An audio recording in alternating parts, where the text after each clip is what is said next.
हरिः ओम्। श्रीगणेशाय नमः। ॐ यतः सर्वाणि भूतानि प्रतिभान्ति स्थितानि च यत्रैव उपशमं यान्ति तस्मै सत्यात्मने नमः। ज्ञाता ज्ञानं तथा ज्ञेयं द्रष्टा दर्शनदृश्यभूः कर्ता हेतुः क्रिया यस्मात् तस्मै ज्ञात्यात्मने नमः। स्फुरन्ति सीकरा यस्मात् आनन्दसाम्बरे वनौ सर्वेषां जीवनं तस्मै ब्रह्मानन्दात्मने नमः। ब्रह्मानन्दात्मने नमः। वेदोदधिं समुन्मथ्य ज्ञानरत्नं समुद्रितं येन तस्मै वसिष्ठाय गुरुणां गुरवे नमः। सद्गुरु भगवान की जय। वशिष्ठ जी भगवान की जय। सच्चिदानंद भगवान की जय। शब्द ब्रह्म की जय। सरस्वती महारानी की जय। योग वशिष्ठ जी भगवान की जय। हरि ओम।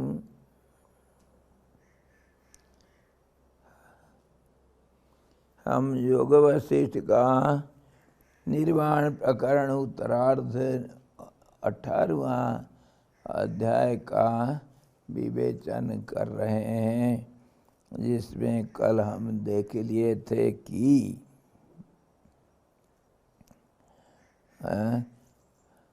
क्या देखे थे? परमात्मा सर्वशक्ति संपन्न होने से, सारे शक्ति का आधार होने से, फिर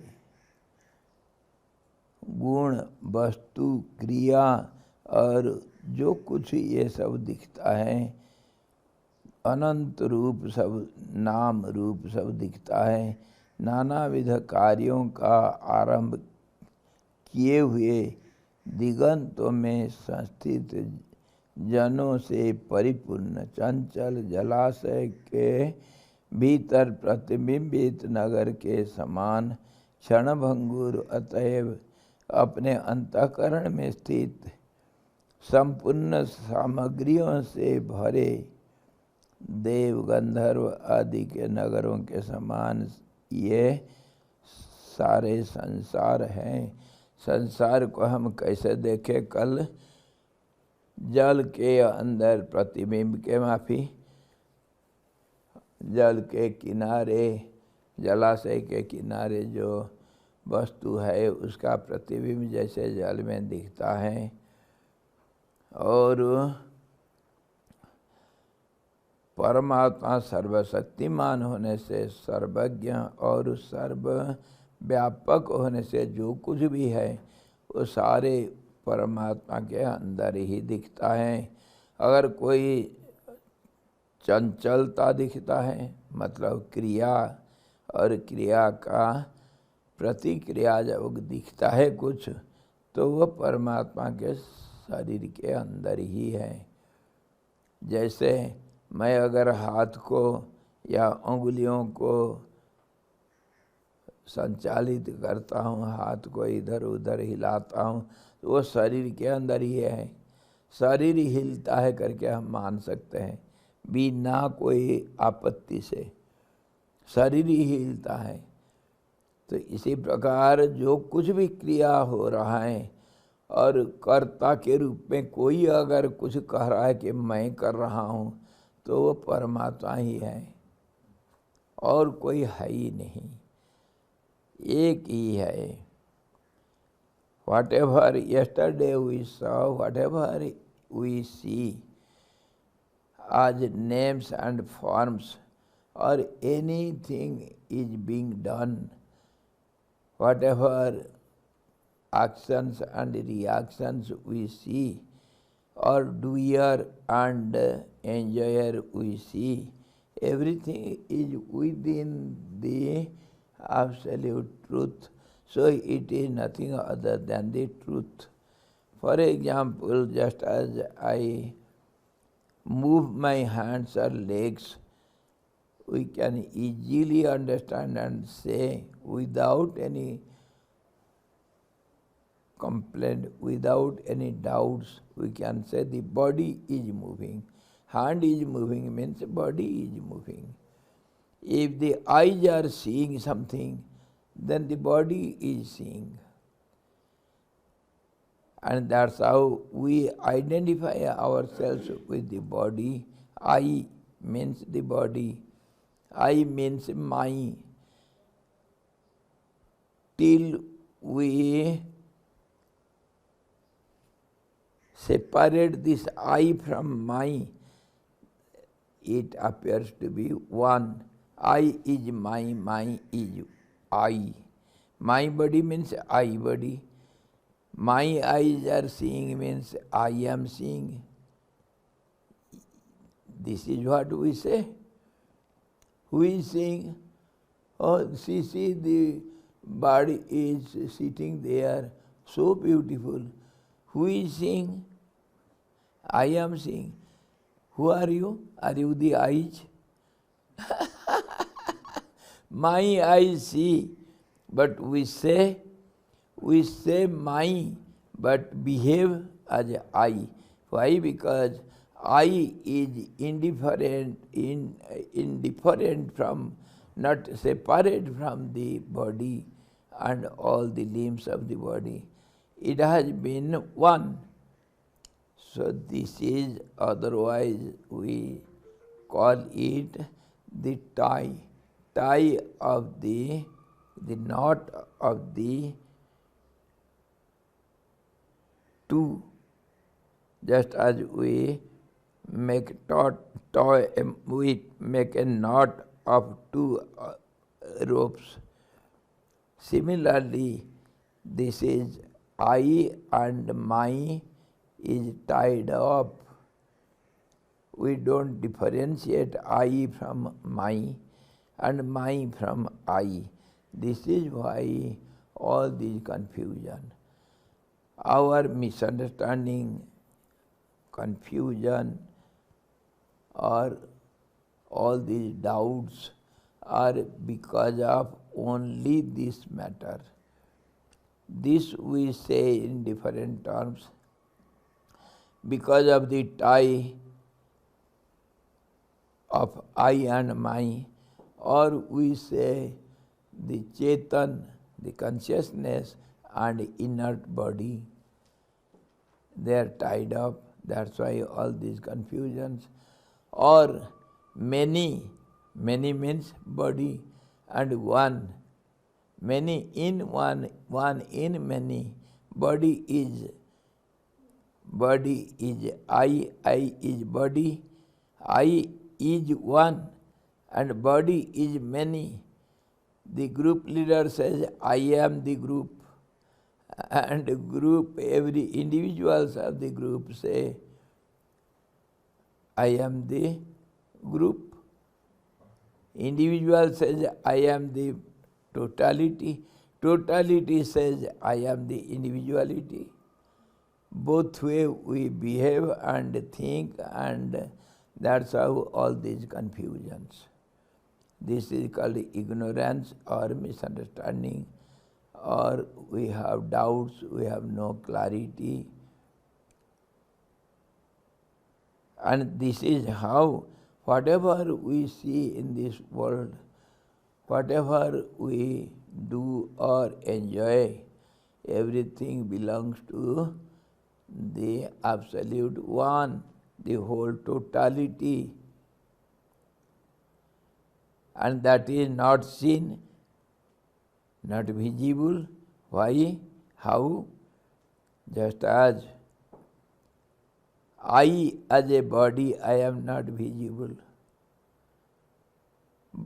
If we see the body, we see the parts of the body, not body. Body is never seen anywhere in the body.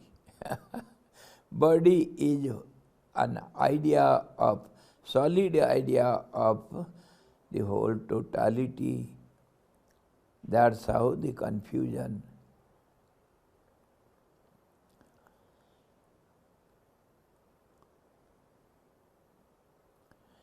The doer, doing process, and the done object, both are different from each other. When we behave in the relative world, I am the doer, I do by my limbs of the body, and something is done. I have eaten the food, I have walked the distance, I have seen the object. All these are done by the movement of my limbs of the body. So I have done. The doing process is different from I. And done, something is seen or something is eaten or heard, something. So the result is different from the process. Process is different from the doer. All these we see differently in the relative world. But when we see it analytically, without the doer there is no process of doing. I am the doer, so I see. The I is see only when it is in the body. If the I is body, body sees means I sees. I see means body sees. They are not different from each other, but behavior in the relative behavior, relative transactions, we see the doing process is different from the doer. And the done object, when I see the object through the movement of eyes, which we call process, the object is seen by me. That means for a moment I have become one with the object, then only the contact is possible, or relationship is possible. Then only I can see the object. That is called perception, the method of perception. When we become, our senses become one with the sense objects, then only we can perceive the object through the senses. So that is called contact or relation or union for a moment, outwardly, haphazardly, not fully, not perfectly. That's how we get the knowledge of the object, by a process of contact with the object through the help of the senses, and the doer is I. So all the way when we see it analytically, I is concerned. Without I, the process cannot be done, nor the perception can be done.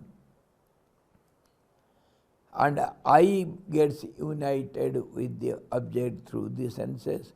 So I is present everywhere. I am using is for I means I is singular something different from me. Here the grammar is different, philosophical grammar is different. I am is wrong in philosophy. I is, because it is singular identity. So it has to be used as third person singular number. I is something different from this body and all these. So I is an identity. Singular third person singular number. This is how we have to use this I. Don't mistake. It is not I am, I is. I is present. When I say I am present, that means I and body both together, then only I am. Understood the inner use of the grammar. So here I is present everywhere, it cannot be different from each other, from doer, doing and done. We said Triputi. Triputi is different from each other when we behave in practical relative world, but when we see it analytically, then I is doer, I is doing process, I is done object, everywhere I is present. This way, whatever is done or whatever is being seen, everything is by one only. That is the absolute I. Everything is within the absolute I.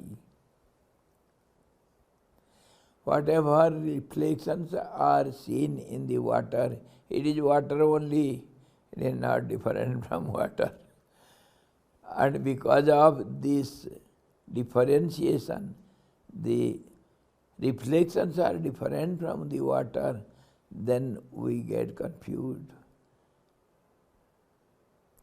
Water, because water is clear or transparent or pure, we can say, that's how it holds the reflections within it. We saw yesterday all these are because of its purity or transparency, or else all these different ideas cannot be held by it. Ideas, see, this is one glass piece only, but how many ideas are held in it? The size, the shapes, the sides, the angles and the height, the length, the width, the surface or the sides or the base or the top or the inside globe or the angles, how many, its transparency, this side and that side. Sometimes that side we don't see, we see the inner object, the globe in it. In the globe also so many things, so many ideas, innumerable ideas we can have on this. One object, but so many ideas are held in it. Similarly, the Absolute is one transparent, the purest, one entity, and all these differences are seen within it. This is what we saw yesterday. Okay? आज हम देखेंगे अनुवृत्त वस्तु के ब्रह्म के स्वरूप से निरंतर स्थैर्य युक्त भी व्यावृत भाव विकारों के कारण क्षणभंगुर एवं जागृत अवस्था में व्यक्ताक्ष इंद्रियों से प्रकट हुए भी निर्मिलित तत्वतः अप्रकट निमिलित तथा आत्मज्योति से प्रकाश युक्त होने पर भी उसके अज्ञान रूपी तम से आवृत होने के कारण चारों ओर अंधकार से आवृत हुए ये संसार चिद्रूपी समुद्र के तरंगों के विवर्तन रूप हैं। ये एक पारा, एक सेंटेंस का, इसको अगर हम समझाएंगे तो सारे वेद पुराण और ये सारे योग वशिष्ठ सब समझ में आ जाएगा। और इसी प्रकार बार बार हम इसको आलोचना करते हैं, एक बार नहीं। एक ही चीज़ तो दुनिया नहीं भगवान है, बस इतना तो हम, संसार नहीं भगवान है। इसी को हम कितने अलग अलग ढंग से, हजारों प्रकार से repeatedly we see this one thing, one appears as many. ब्रह्म सत्यम जगत मिथ्या एंड विप्राह सद विप्राह बहुधा वदन्ति, एक सत विप्राह बहुधा वदन्ति। Truth is one, different knowers express it in different ways, different terms, different language, and as they saw it from their own angle of vision, they explain it, they expressed it. In that way, the world appears to be different from each other. So many differences. Let us see all this one sentence, one paragraph with literal meaning. अनुवृत्त वस्तु के स्वरूप से, अनुवृत्त, आवृत, covered up, one who covers everything, that is called anuvritt lifafa. It holds the whole letter within it, the envelope. The envelope which envelopes everything within it, that is called anuvritt. अनुवृत्त क्यों कहा, वृत्त क्यों नहीं कहा? अनुवृत्त कहने का मतलब ये हुआ, अनु मतलब इसके पीछे। It has covered up everything, and whatever is covered is following it. It has covered. Covered means something is there within. That's how anuvritt. Anukaran means once somebody is done something, has done something, and some other does it after that. So it is called anu. Anu means after, followed by. Anu, anu upasarga. Anukaran, anuvritti, anudhavan,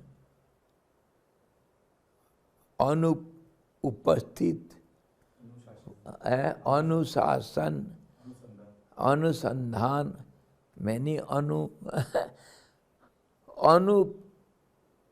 उपस्थित, अनुपस्थित. Why? You know why it is so made. The word is made in this way. This is the beauty of Sanskrit. Anupasthit. Upasthit is there, and anupasthit is followed, is following the presence. Presence is there, and it is not seen. That's how it is followed by. Whether here it is present, or there, or there, or there. We go on searching for the object which is not visible, not found here. That's how we अनु उपस्थित है, उसके पीछे हम जाते हैं उपस्थित को ढूंढने के लिए, इसलिए अनुपस्थित कहा गया। उपस्थित को कोई मना नहीं कर सकता है। अनुसंधान, संधान मतलब उसके साथ जुड़ना। हाँ जी।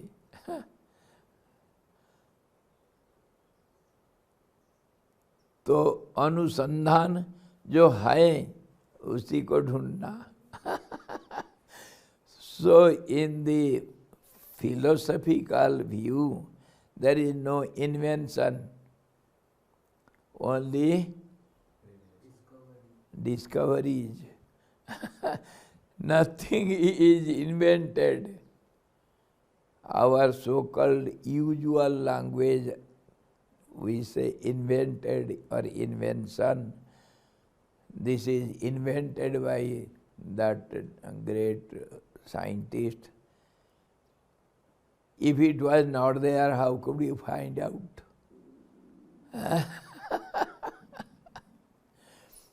अनुसंधान या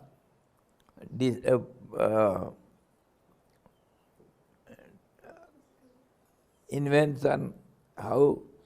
अरे देखो तो किताब में वो कहानी लीला का उपाख्यान कहाँ है? लीला का उपाख्यान है कहीं, उसको ढूंढ कर ये निकालना, उसको अनुसंधान कहेंगे या अनुवृत्ति कहोगे या इसको आविष्कार कहोगे या उद्भावन कहोगे? उत्भावन, उसका शब्द कोई याद रखो, अच्छी तरह समझो। उत्भावन जो है, जो हुआ था उसको ऊपर उठाया। उत मतलब ऊपर, टू फाइंड इट आउट। उद्भावन इन संस्कृत, जिसको हम कहते हैं इन्वेंशन। आविष्कार, discovery. Discovery means it was there, we just found out. Discover. It was covered up, we have found it out. It was invisible to us, we were not aware of it. So we discover. The cover is taken out. So similarly, invention. Invention is nothing but discovery from philosophical point of view. But our common language, what we use, discovery is different from invention. How can we find the difference? Discovery, something which was known to somebody and unknown to somebody, that is discovered. And invention, it was not known to anyone and it was discovered and known to everyone, so it is called invention. One went deep in and discovered it, then only we call it invention. Understood the difference?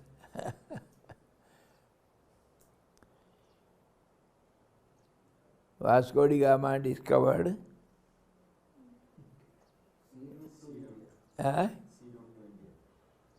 India. Was India not there before? It was known to some people, but not to the Europeans. That is how he discovered it. Yes. Whereas from relative point of view, so then mantras, so should we understand it is a discovery or invention? Mantras? Yeah, the rishis discovered it. Or invented, we can say. Invention. Invention, we can say. because they composed some words which were there. Yes. ऐसा बोलते हैं कि मंत्र वो already there in the ether और ये इसको देखे तो मंत्र दृष्टा बोलते हैं।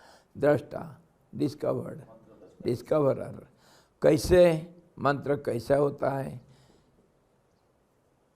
जैसे राम शब्द है और नमः शब्द है और उसको हम जोड़ करके राम को नमस्कार करके और उसमें पहला जो शब्द है, पहला शब्द जो निकला था ओम, जो परमात्मा सब नाम के पहले वही नाम है, इसलिए कोई भी मंत्र होगा उसके पहले ओम तो होगा।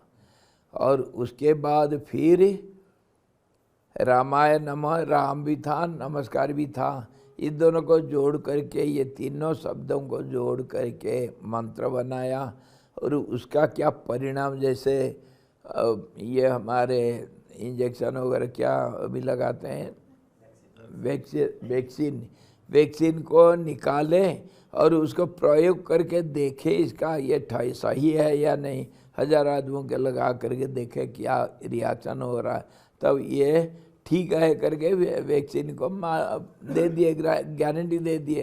तो वो जो ऋषि लोग होते हैं ये शब्दों को इकट्ठा जोड़ करके उसका प्रयोग करके इसका फलाफल को देख करके फिर कहते हैं ये मंत्र इस प्रकार, तो मंत्र दृष्टा बोलते हैं ऋषि।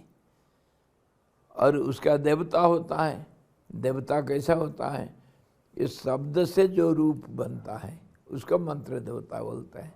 हर शब्द का एक रूप है, वो रूप अनेक किस्म के हुए। जैसे ए बोलने से उसका ए का रूप हम जैसे बनाते हैं अक्षर बना करके, अक्षर एक अल्फ़ाबेट बना करके उसको रूप देते हैं। और इसका रूप दूसरे भी हैं, सूक्ष्म रूप इसका एक रूप बनता है जो हम बोलते ही उसको मन में संकलन कर लेते हैं। शब्द का एक रूप होता है और रूप का शब्द के साथ संबंध और शब्द का रूप के साथ संबंध, ये हमारे व्यवहारिक दुनिया में होता है, तब व्यवहार हो सकता है। नाम के साथ रूप, रूप के साथ नाम अगर नहीं जुड़ा तो फिर व्यवहार नहीं हो सकता है। तो फिर और वह नाम कैसे होगा, एक उस संबंध को जोड़ेगा और 10 उनको मान लेंगे तब भाषा बनता है। और वह शब्द व्यवहार में उन्हीं लोगों के अंदर होगा जो मानते हैं उसको। ऐसे ही अनेक भाषा हो गया।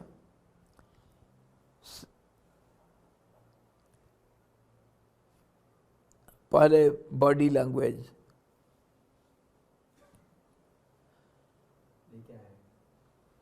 हाँ ये बॉडी लैंग्वेज शब्द, ये वस्तु के साथ बॉडी लैंग्वेज मिला। उसके बाद बातचीत वाणी का लैंग्वेज जो इसके साथ मिलेगा।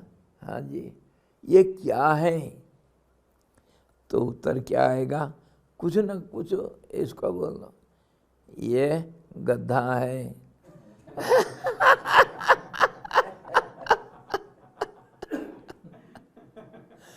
तो आप बोले गधा, मैं भी मान लिया गधा, वो भी मान लिया, वो भी मान लिया, तो इसका नाम गधा पड़ गया।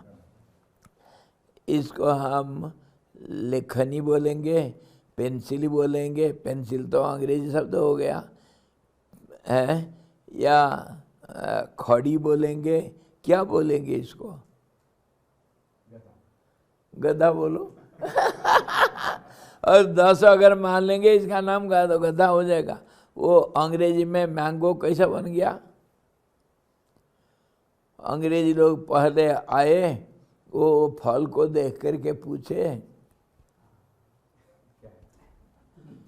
आम, आम, आम क्या हुआ, और कुछ शब्द बोलते हैं, वो कुछ अपने मन से जोड़ के मैंगो बना दिए। तो एक ने कहा मैंगो और जितने अंग्रेजी आए सब उसको मान ले, दिस इज मैंगो, तो सब मैंगो हो गया। यही तो होता है भाषा। इसीलिए हर 20-25 किलोमीटर में भाषा बदल जाता है। वो लोकल लोग जितना जिसको जैसे माने हैं, ये बिच्छू घास को इधर बोलते हैं काईडी, पहाड़ में काईडी है, नीचे जा कर के उसको काईडी नहीं बोलते हैं। यही लोग यहीं के लोग मानेंगे काईडी, काईडी बोलने से वो समझ जाएंगे। और सुनो उसको, देखो, व्यवहार में लो, भाषा बन गया। भाषा क्या हुआ? शब्द का वस्तु के साथ संबंध, यही भाषा हुआ। और उसका अर्थ क्या हुआ? अर्थ क्या हुआ? जब लेन देन उसमें होगा तब अर्थ निकलेगा। अर्थ मतलब उसका कीमत भी है। अर्थशास्त्र क्या कहते हैं? कीमत। अर्थशास्त्र मतलब इसका कीमत यूज जब हम करते हैं, इसका लेन देन में कैसे बदलाव होता है, उसी को कीमत बोलते हैं, अर्थ भी बोलते हैं। जब यूज को हम समझेंगे तभी तो उसका कीमत हम निर्धारित करेंगे, है कि नहीं? वही कीमत बढ़ जाता है, घट जाता है, क्यों? यूज के अनुसार। ज़्यादा कम चीज़ है, यूज ज़्यादा हुआ तो कीमत बढ़ गया। जी। स्वामी जी, जैसे ओमकार का ब्रह्म शब्द आया, फिर उसका एक आकार बन गया ओ, तो वो कहाँ से आया?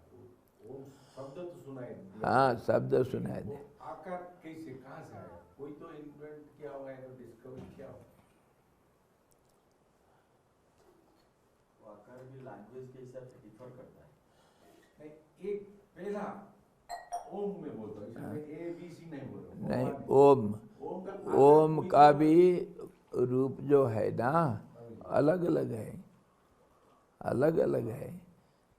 संस्कृत का ओम अलग है, गुजराती ओम अलग होगा, ओडिया ओम अलग है, बंगाली ओम अलग है, और ये क्या पंजाबी ओम अलग है, जापानी जो ओम अलग है, अंग्रेजी ओम अलग है।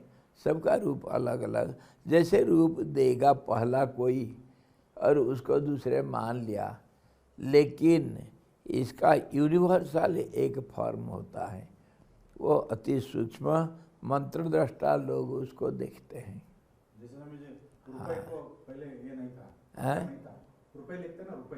हाँ, वो पहले नहीं था, रुपए नहीं था, अभी बन गया। अभी बन गया, उसको सब मान लिए। मान गया, जो बलवान कर गया उसको मानते हैं सब। मान लिया वो। सरकार बना दिया इसको, तो रिजर्व बैंक बना दिया, तो हमको मानना पड़ेगा। डॉलर का था, रुपए का नहीं था। हाँ जी। अभी ले।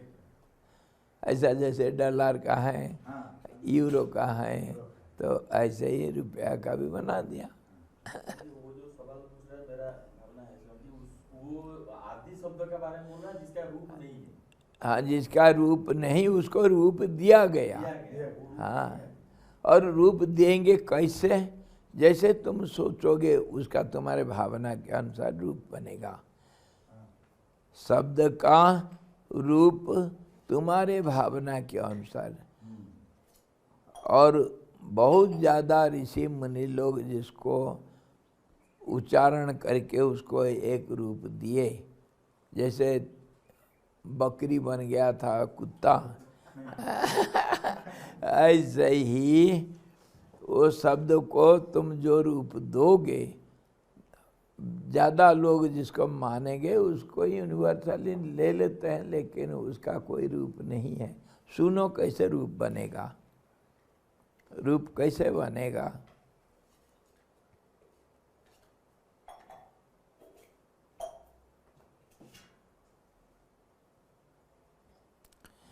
शब्द पहले से कैसा होगा? शब्द कैसा होता है? सारा संसार का जड़ पहले समझो। जड़ हुआ स्थिरता में अस्थिरता, यह है जड़।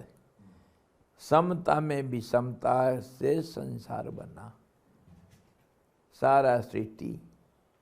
समता तो है, उसमें विषमता को देखा गया जो नहीं है। जल के ऊपर हम तरंगों को देखें, क्या तरंग जल से अलग हो सकता है?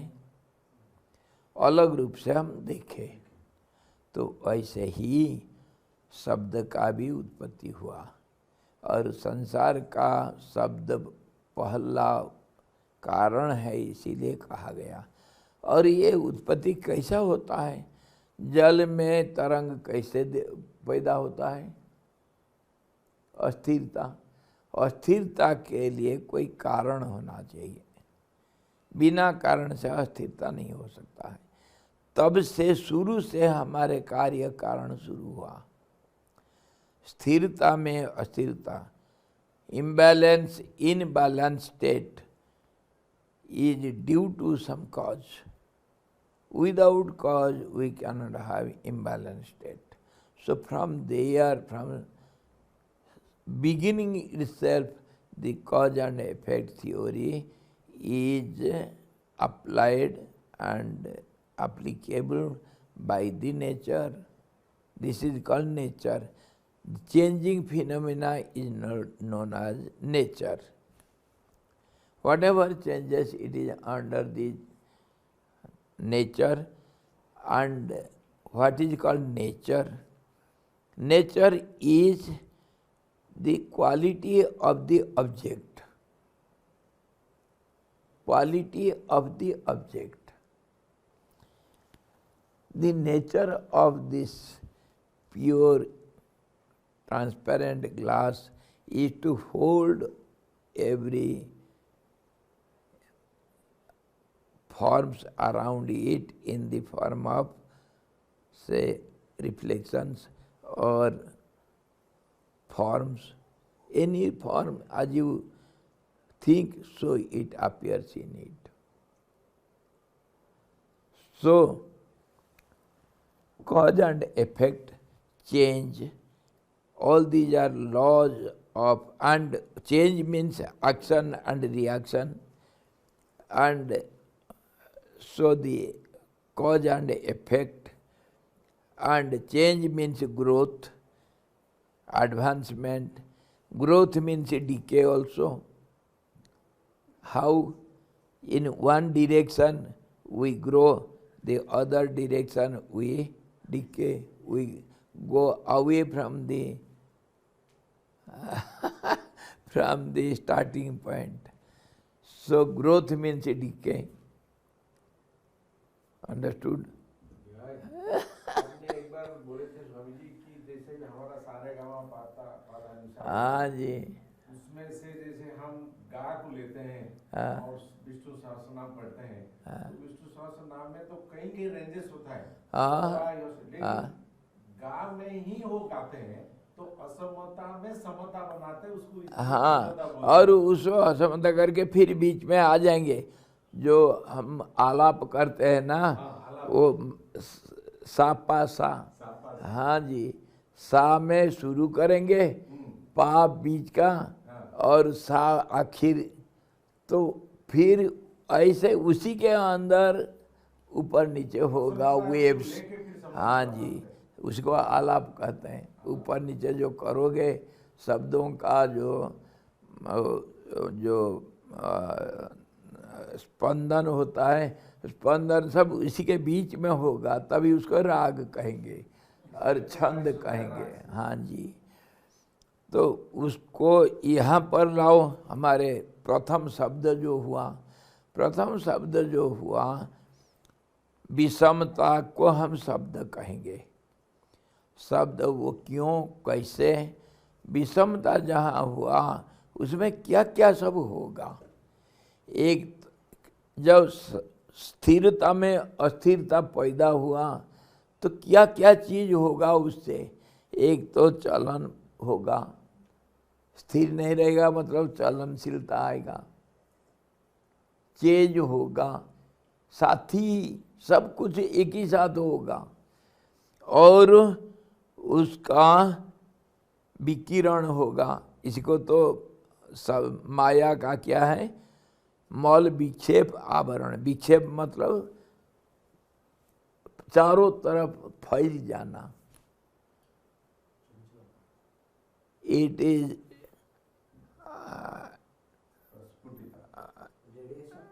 रेडिएशन इन ऑल डायरेक्शन है।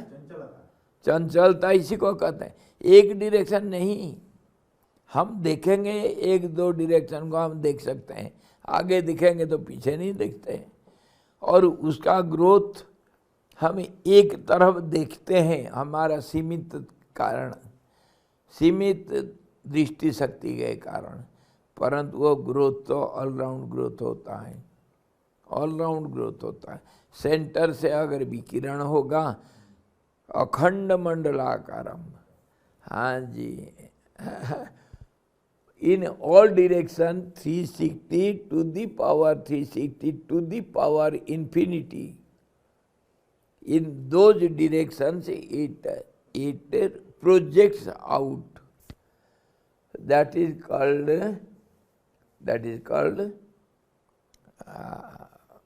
projection or revelation, or we call it manifestation. तो जहाँ अस्थिरता हुआ वहाँ मैनिफेस्टेशन हुआ, व्यक्त हुआ, अव्यक्त का व्यक्त हुआ। The unmanifested is manifested, it projected out, it became imbalanced, and it projects out from the center towards all the directions in all manners. So this is called growth also. This is called movement also. This is how we say the evolution process. For the modern scientific language, we use evolution process. It is ever-growing process. And on this only the modern scientists say, which is said long before by the Indian scientists. It is unending, the power is unending, and the truth is also unending, because you cannot see it by any process. You have to experience it, which is eternal. So eternity means ever-growing. There is no boundary for it. There is no limit for it. So now, how the sound is produced? Sound is audible. What is audibility? Only the waves, when waves means imbalanced state, when there is wave in the balanced state, that is found in different ways, that is perceived in different ways. When it is perceived by the ear, we call it sound. Sound cannot be seen, isn't it? So how do you hear? Your audibility, how it is measured? When the waves, the sound waves, it hits the membrane of the ear, and it creates another type of vibrations, which vibrates the nerves which is connected to the brain cells. And brain cells gets vibrated in a particular way. That area of audibility in the brain. In brain, so many offices are there. A particular area of the audibility, that waves come and vibrate that, and they create another type of vibration in the brain cells, that is called our hearing process. And that is stored in the mind, means in very, very subtle storehouse. It is not, brain is grosser than the subconscious mind. Then we start dancing. Then we understand what is hard. This is how sound. And similarly, the waves which is perceived by the, accepted by the retina or the eye cells, and vibrations only, and it vibrates the other nerve system, and those nerves, they are connected to the brain, and they create some other type of vibration. Then that is understood as visibility. And same thing, by the skin we perceive the touch, cold, hot, शीतोष्ण सुख दुखदा आगमा piano नित्याम साम तितिक्षस्व भारत। ये इंद्रियों के द्वारा हम सब समझते हैं, और इंद्रियां हमारे मन का जो कार्यशाला है, मन बुद्धि अहंकार का भी वो ब्रेन ही, मस्तिष्क, इसको सहस्रार हम नाम देते हैं, हजारों सेल्स है उधर। तो वो पर्टिकुलर इंद्रियों के द्वारा जो पर्टिकुलर वाइब्रेशंस भेजा जाता है, वहाँ उस ढंग से रखा जाता है, उसको हम समझना कहते हैं। सुख हो दुख हो, चाहे ठंडा हो गरम हो, इसी प्रकार हम संसार को देख रहे हैं इंद्रियों के द्वारा। इंद्रियां नहीं है तो हम नहीं देख सकते हैं। और इंद्रियों के द्वारा, वो इंद्रियों का मालिक कौन है? मन है। तो मन इसका सार को ग्रहण करता है, तो इंद्रियां चुप हो जाने पर भी मन उसको काम में लेता है। मन के ऊपर बुद्धि, बुद्धि के ऊपर अहंकार, चित्त, ये सब है। और इनको सब संचालित करने वाले वायु जो है वो अस्थिरता पैदा करता है।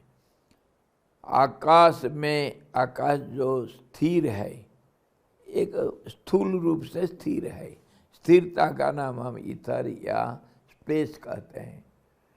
Where it becomes vibrated, or where movement is seen in the sky, that movement is known as air.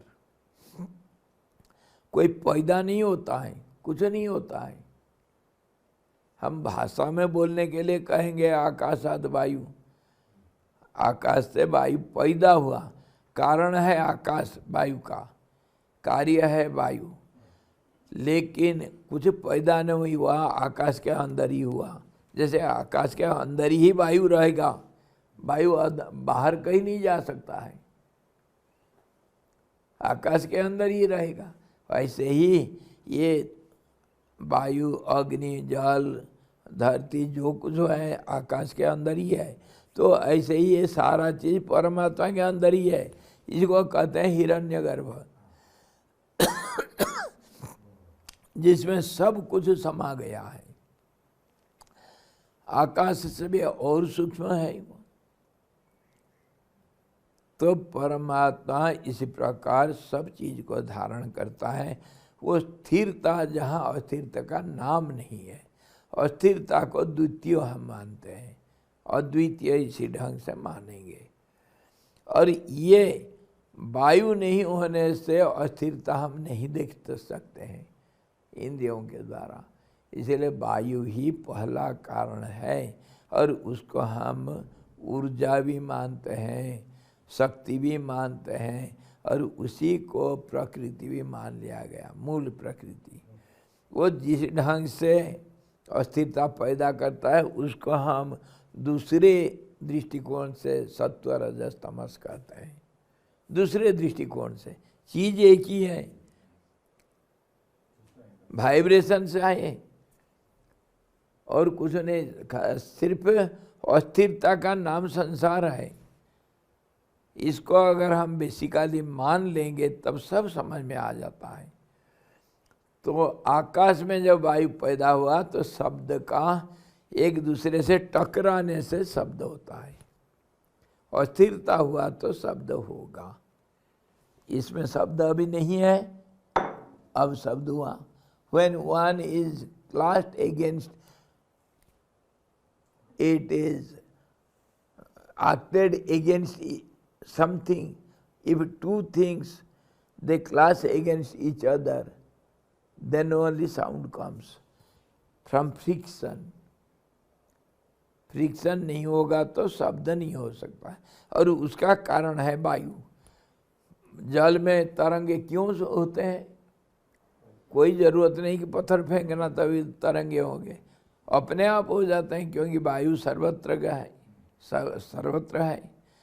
तो वो जो अति मतलब मिट्टी से जल ज़्यादा सूक्ष्म होने से, तरल होने से, उसको सूक्ष्मता को हम तरल बोलते हैं, लिक्विड, तभी उसमें वायु का स्पर्श होने से उसमें तरंगे सृष्टि होते हैं।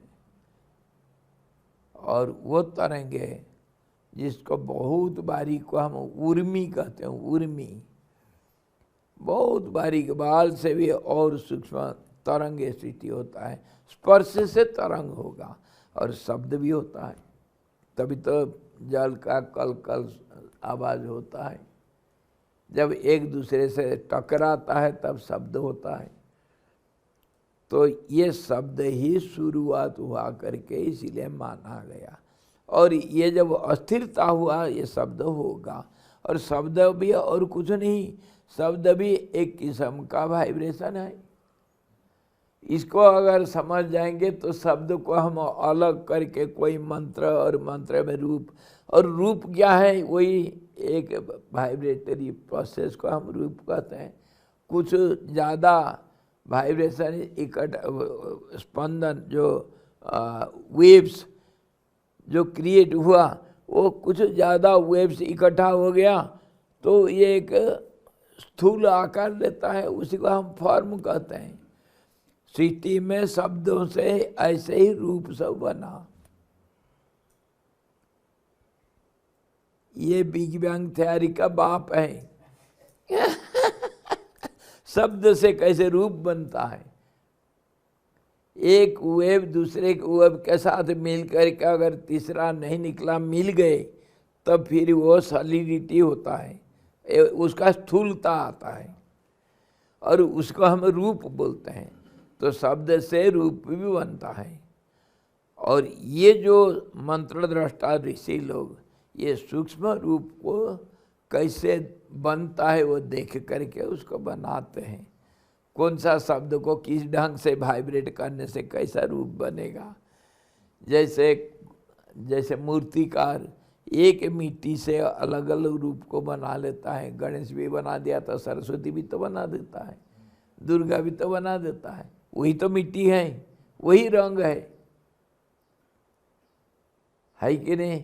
जैसे मूर्तिकार मूर्ति को बना लेता है, और जैसे कुम्हार घड़ा, सुराई और कसूरे, ग्लास होगी इत्यादि बना लेता है, और जैसे लोहार उसी लोहा से अनेक चीज़ बना लेता है। सोनार एक ही सोना से अनेक चीज़ बना लेता है।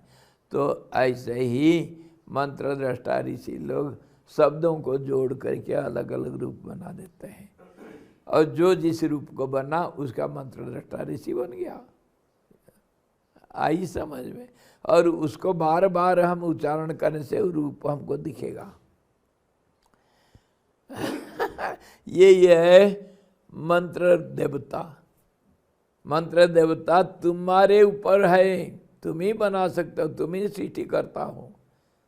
हाँ जी, yes Guru ji. Maharaj, so right before Swamiji said that nature is the quality of the object, so should we understand relatively this Rupa is also the quality of the sound? Yes, yes, and quality means the modification, transformation and change,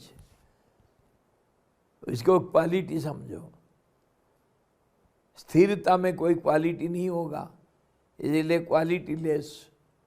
परमात्मा सारे गुणों के पर है, निर्गुण है, इसीलिए कहा गया गुण मतलब क्वालिटी, गुणातीत कहा गया। So it is not the relative quality. No, no, it is beyond everything. The moment there is disturbance, then all these qualities, and we have thought over, there is no sattva, rajas, tamas, nothing is there. As we think, it appears and we classify it according to our easy transaction, our relationship, our transactions. That's how we have classified it. आम का पेड़ और वो फूल का पेड़, वो रुद्राक्ष का पेड़ और वो दालचीनी का पेड़, वो थोड़ी अपने आप में ये अपना थोड़ी ऐसा व्यवहार करते हैं। हम ही उसको रूप दिए हैं, नाम दिए हैं हमारे व्यवहार में आसान होने के लिए। आम पेड़ को पूछो तो वो उसको मालूम है क्या मेरे को आम कहते हैं करके हम ही बोलते हैं। पत्थर का नाम पत्थर नहीं है, पत्थर को पूछो वो कुछ नहीं कहेगा हम ही हमारे व्यवहार के लिए एक दूसरे को समझाना, समझना और लेना देना, इसी के लिए हम ये सब नामकरण किए हैं, क्लासिफिकेशन किए हैं। और मैं जो बोल रहा हूँ आप सुन करके कुछ समझ रहे हैं, ये सब प्रोसेस के अंदर है, सब प्रोसेस के अंदर है। मैं जो कहा तभी तो परमार्थ दृष्टि से ना कोई कुछ कहा ना कोई कुछ सुना, परमार्थ दृष्टि। क्यों? ये तो सब वाइब्रेशन से एक दूसरे से लहरें टकराते हैं और ये सब ऐसे टकरा करके एक दूसरे से नष्ट हो जाते हैं और कुछ रहते भी हैं। अब आपको एक सुनाता हूँ।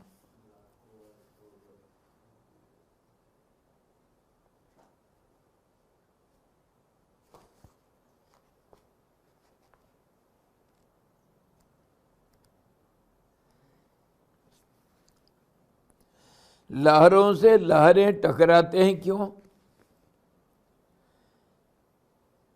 सोचने की बात। लहरें जब हुए पैदा हुए, लहरों से लहरें टकराते हैं क्यों? बुदबुदें अरबों बन जाते हैं क्यों?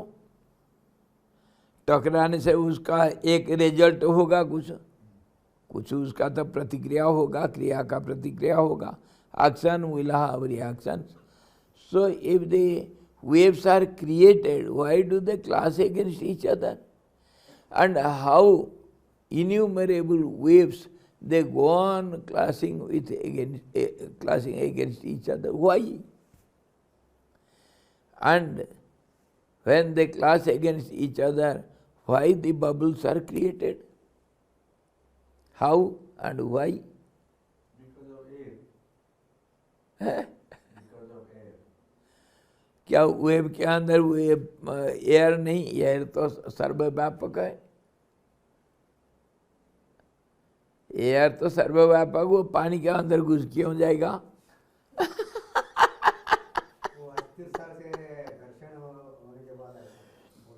ये सब अनआंसर्ड क्वेश्चंस।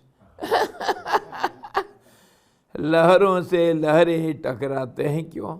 बुदबुदें अरबों बन जाते हैं क्यों? बनकर फिर बिगड़ती रहती क्यों? जब बना तो बिगड़ा क्यों है? इतने बुदबुदे कोई आज तक रहा क्या? महासागर का तो स्वभाव ही यूं, इसको कहते हैं स्वभाव। जो चलता है इसको कहते हैं स्वभाव। This is the nature of the water. इसको समझो स्वभाव। स्वभाव मतलब my existence in different form. I am there. If I am water, I am present in wave, I am present in bubble, everywhere I am there. My being. स्वभाव means my being, मैं हूँ उसमें। जो वस्तु पहले था वो भी बाद में है, इसी को कहते हैं स्वभाव। इसी को हम गुण कहते हैं। और उसको हम अलग अलग ढंग से अपने व्यवहार के लिए अलग अलग नामकरण कर दिए हैं। वो नामकरण हमारी मर्जी है। और भाषाओं में सब अलग अलग भाषा में अलग अलग तरीक़ा से इसको इस्तेमाल किए हैं। तो महासागर का तो स्वभाव ही यूँ, इसमें सवाल नहीं पूछना। महासागर होगा तो लहरें उठेंगे और बुदबुदें बनेंगे, बन करके बिगड़ेंगे। ये है स्वभाव उसका। चाहे झड़ झंझाए झकझोर जावे, कितने भी झड़ झंझाए आए, चाहे घन घटाएं उमड़ घुमड़ आवे, महार्णव को है न सुख न दुख। जो महासागर है उसमें कितनी तूफान आया, कितनी बारिश हो गया, कितनी बड़े बड़े तरंगे उठे, कितनी बुदबुदे बन गए, महासागर का कुछ नुकसान और कुछ फायदा हुआ क्या? कुछ नहीं हुआ। महासागर का महार्णव को है न सुख न दुख, no gain, no loss to the ocean. However, innumerable, continuously waves are being created and they get clashed against each other, and innumerable bubbles are made and they are destroyed then and there. It doesn't matter at all to the ocean. Ocean has got no loss, no gain. It is as it is. महार्णव का है न सुख न दुख, सलिल साक्षी सलिल प्रशांत मुख। लीला के साथ सलील साक्षी, ऐसा हो रहा है, वो आनंद ले रहा है सागर। सागर का आनंद लीला के साथ सागर आनंद लेता है। सलील लीला के साथ साक्षी सलील प्रशांत मुख। जब जल है वो जल अपना तरंगों को बड़ा आनंद से देख करके बड़ा सुख रहता है। मैं ही बना, देखो मेरा कैसा रूप है। सलील साक्षी सलील प्रशांत मुख। The ocean never gets depressed, nor get annoyed, nothing, disturbed, nothing. It is ever the same. महामानव का है ऐसे ही मन। ये उदाहरण दे करके महामानव का, ज्ञानी लोगों का मन ऐसे ही होता है और इसी में सारे संसार दिखते हैं। वो साक्षी हो करके देखता है, मजा से मौज लेता है। महामानव का है ऐसे ही मन, उर्मिल चिदानंद सागर सुजान। सुजान जब महात्मा लोग होते हैं उनका उदाहरण ये सागर से दिया जाता है। उर्मिल चिदानंद सागर। चिदानंद में ये उर्मियाँ बहुत बारीक तरंगे उठते रहते हैं। और क्यों? अति स्वच्छ होने से। स्वच्छता का ये स्वभाव है। जैसे जल का स्वभाव तरंगायित होना, और जैसे वायु का स्वभाव कभी चुप नहीं होना, वो बहते रहना, तो ऐसे ही सच्चिदानंद का स्वभाव, इसमें ये सारे संसार दिखते रहना। ये तरंगे हैं चिदानंद सागर के। इसको समझो। महात्मा का मन ऐसे ही होता है। The mind of a wise man is just like the ocean water. Though all these waves and bubbles and whirlpools, the current, everything, all the disturbance, the storms and what not goes on disturbing the water surface, but the ocean remains as calm as before. It is always the same, without any loss nor gain. It is always the same. It enjoys these modifications, transformations, changes. It enjoys as it were. It has got no complaint. So also the case with the ocean of consciousness, awareness. In that awareness, all these unaware modifications are seen. Unawareness is called ignorance. इसी को समझो, संसार ऐसा है और सृष्टि ऐसा हुआ, शब्दों का शुरुआत ऐसा हुआ। इम्बैलेंस स्टेट को हम शब्द कहेंगे, रूप कहेंगे, शब्द से रूप ऐसे ही बनते हैं। जो शब्द है वही रूप है। और ये जो सॉलिड रूप हुआ, ये समझ लो बहुत सारे बबल इकट्ठे हो गए फट करके, तो वो तो सॉलिड होता है। समुद्र का जीव निकलता है ना, वो जो फोम होता है ना, वो सूख करके किनारे इतने पतला एक हल्का एक चीज बन जाता है, जिसको समुद्र का जीव बोलते हैं। सॉलिड बन जाता है। सूक्ष्म कैसे स्थूल बनता है। देखो स्थूल कैसा, कितने बार उदाहरण देते हैं। ऑक्सीजन और हाइड्रोजन ये दोनों मिलकर के बाष्प बने, बाष्प बन करके फिर जल बने, जल बन के गैस, बर्फ बने, बर्फ फिर हजारों लाखों साल जब प्रेशराइज हुआ, किसी के अंदर रहा, फिर चारकोल बन जाता है, कोयला बन जाता है, कोयला फिर प्रेशर में रहा तो हीरा बन जाता है। अरबों साल लग जाता है उसको। समय की बस अवधि ही जिम्मेदार है, नहीं तो जो ऑक्सीजन था अव्यक्त रूप में था, वो व्यक्त हो गया, हीरा बन गया। ऐसे ही सारे दुनिया को मानो है। जो आज पेड़ बना है, आप ही के सामने आप एक बीज लगाए थे, वो बीज आजकल है क्या? दिखाई देता है क्या?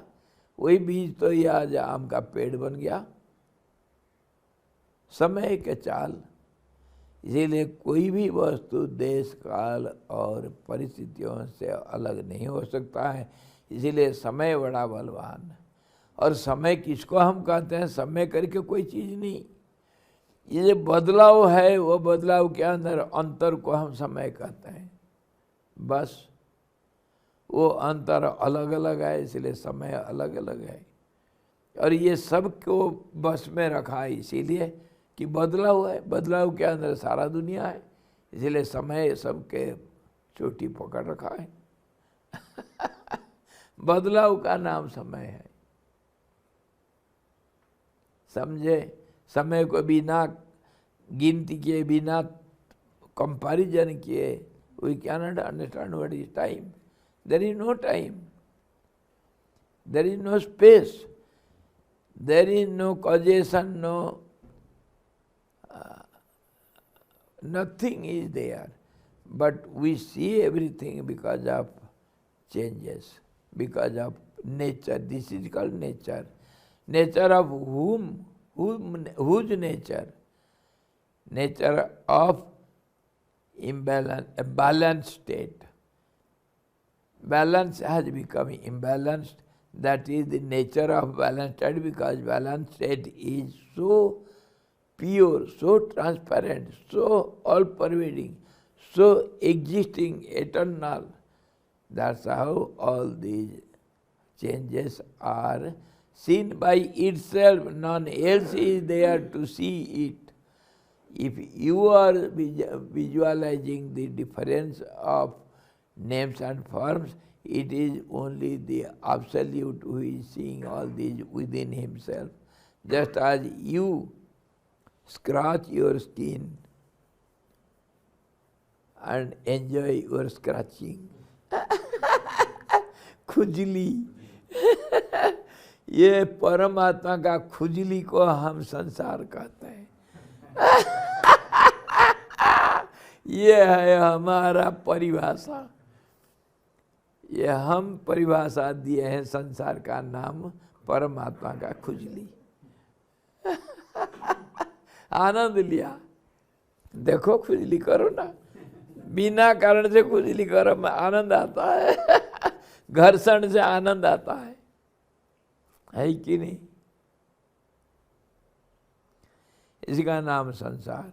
सो all these we have to understand because of imbalance state. अनुवृत्त वस्तु के स्वरूप से कौन किसी को आवृत किया है? मैं मुझे आवृत किया है। समझे? I have covered up myself. The skin is myself. It is not other than me. If I am the body, skin is body. So it is the covering, outer covering.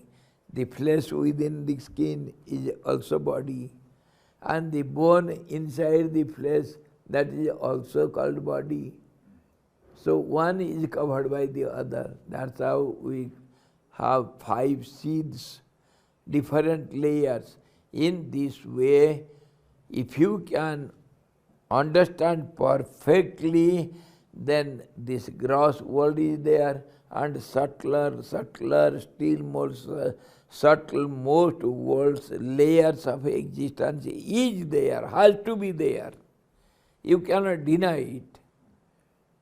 Just as in the body, see, the outer surface is called skin, then behind it, underneath it, the flesh or the cartilage or the fats, then flesh, and then the bone. Inside the bone there is also something, marrow. So in this way, layers of existence, and one layer is different than the other. Something is outer, something is inner. So in this way, if you take the example of body, you can have so many clarifications.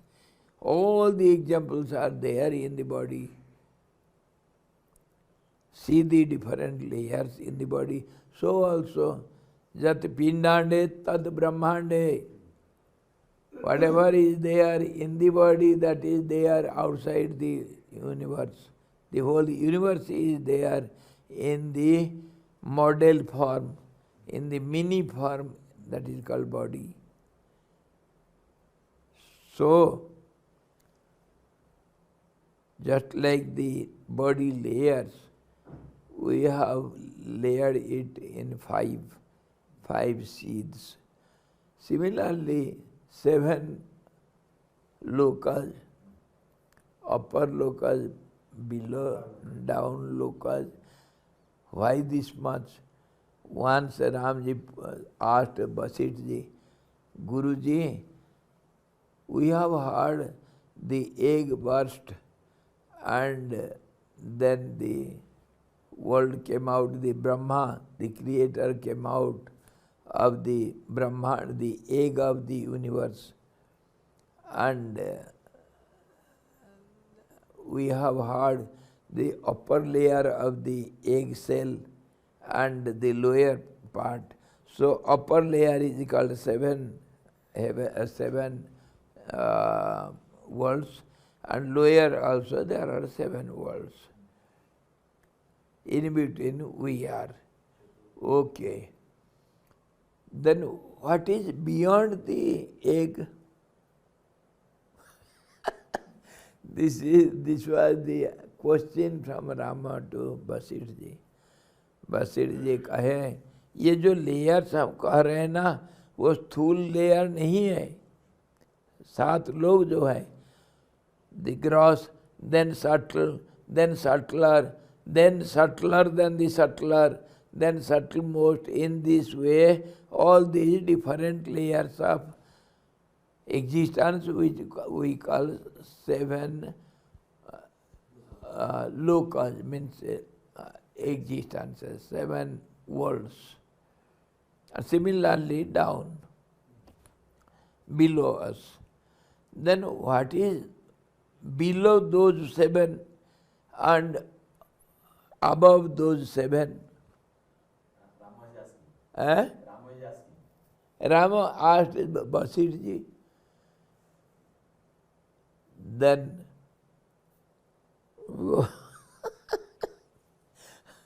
ये जो हमारे अनंत कहानी हम बोले थे ना, अनंत कहानी ऐसे ही वशिष्ठ जी भी समझाए. वशिष्ठ जी कहे एक ब्रह्मांड नहीं मेरे बच्चे, अनेक ब्रह्मांड है. एक अंडे के ऊपर दूसरे अंडा. हमारे ब्रह्मलोक के ऊपर दूसरों का पाताल लोक, वो उसके ऊपर और एक अंडा. तो वो सरदार बोल रहा है दूसरे सरदार को, बोला एक अंडा के ऊपर दूसरा अंडा था और दूसरे अंडे के ऊपर तीसरा अंडा था, तीसरे के ऊपर चौथा अंडा भी रख दिया गया. तो उसका साथी पूछता है, अरे बेवकूफ, अंडे के ऊपर अंडा रह सकता है क्या? है कैसे रहेगा? वो तो गिर जाएगा. तो पहला सरदार कहता, अरे तू बेवकूफ है, देखो ना अंडा के अंडा उसका बैलेंस को देखो. रहेगा नहीं कैसे? बैलेंस को देखो ना, अंडा के ऊपर अंडा, उसके ऊपर अंडा, उसके ऊपर अंडा. जैसे वो कहा था, वो जो शेर है ना, वो जानवर है, उसको पता नहीं कि वो टीबी के अंदर है. वो तो मेरे को खाएगा, बाहर आकर के खाएगा. वो हम जानते हैं वो टीबी के अंदर है.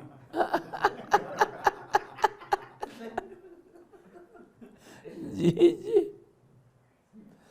तो इसी प्रकार ये दुनिया जो नहीं है उसको एक के ऊपर दूसरा रख दो ना, क्या होता है? बैलेंस को देखो ना. अंडे के ऊपर अंडे, उसके ऊपर अंडे, उसके ऊपर अंडे.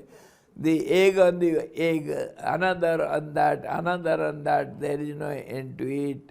Innumerable universes are standing and lying and are existing in this way everywhere. So, Vasishtha ji went on explaining, above our 7 worlds, there will be the lower world of the lowest world of the other Brahman. There will be another Brahma creator there in that Brahman. In this way, innumerable worlds. And when you think of the worlds, that means you are one with the worlds, then you will see all the worlds at a time in your meditation. And if you don't think of it, they are not at all, they don't exist at all. In this way we have been discussing worlds, innumerable worlds are there and yet they are not there. Just as the waves and bubbles, the whirlpools are there in the ocean, yet it is not there. Ocean never knows what is bubble, what is wave. It is always the same ocean. इसी को अनुवृत्त कहते हैं, covering, ये outer covering and inner matter. It covers it by itself, just as we have been covered up by ourselves. अनुवृत्त वस्तु के जो ब्रह्म है वो अंदर भी बाहर भी वही है. अंतर बहिर सब जगह जहाँ देखो स्वरूप से निरंतर स्थैर्य युक्त भी स्थिरता को प्राप्त होता हुआ भी, स्थिरता में रहते हुए भी व्यावृत भाव विकारों के कारण, भाव विकारों के कारण व्यावृत, प्रोजेक्ट आउट, व्यावृत, विगत, आवृत, व्यावृत, discovered. When the revealed is again revealed, revelation of unrevealed. It was there, it is just discovered by itself, just as we dissect our body and display. The medical students, they do it. Do they discover something else other than the body? They see the body only. And there are no names and really any thing in the body. We have named it. This is this nerve, that is that nerve, this is called artery, this is called nerve. Do the nerves and arteries, they know their names? We have named it because of our easy transaction. One will say, the other will understand it and deal with it. Understood? There is no name, no form, nothing. Only for our easy transaction, we have named it. तो वो कह रहे हैं व्यावृत भाव विकारों के कारण, when the unrevealed reveals or the unmanifested manifests in all directions by all means, then what happens? Because of this there is change in it. वह भी जो मन की चंचलता हम सुनाए रहे थे, महात्मा का मन ऐसे ही हो जाता है. तो हुआ तो व्यावृत भाव विकार, there occurs some changes, and changes are within itself, it is not outside. This is the cause why क्षणभंगुर एवं जागृत अवस्था में व्यक्ताक्ष इंद्रियों से प्रकट हुए भी, पर इंद्रियों से प्रकट होता है, क्षण भंगुर होता है. Why it is temporary? Why it is क्षण भंगुर को कहे momentary. All this world, everything is momentary only because of the change. When you walk, you put your hind leg ahead, that becomes foreleg, and same foreleg becomes hind leg. Goes on changing. Don't you change yourself while walking? When you walk, you go on changing. That is called change, that is called advancement, growth, that is called decay also, that is called, if you go all round, then all round growth. And then this is called change. Vikar means modifications or change. तो ये जो because of this projection what change happens, that व्यक्ताक्ष, इसको कहते हैं व्यक्त हुआ। It is then called, it is projected out or manifested. If there is no change, if there is no modifications, there is no progress, there is no projection, then there is no manifestation. No manifestation. It is all the stagnant or constant or eternal equilibrium. तो वो होने के कारण क्या हुआ, इसको कहते हैं व्यक्त। और वो व्यक्त किसी के द्वारा होगा, कैसे होगा? इंद्रियों से प्रकट हुए। And it is understood by its own senses.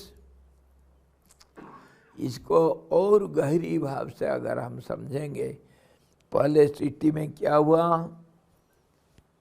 जो एक शरीर बना, शरीर मतलब एक ग्रुप, एक समष्टि बना।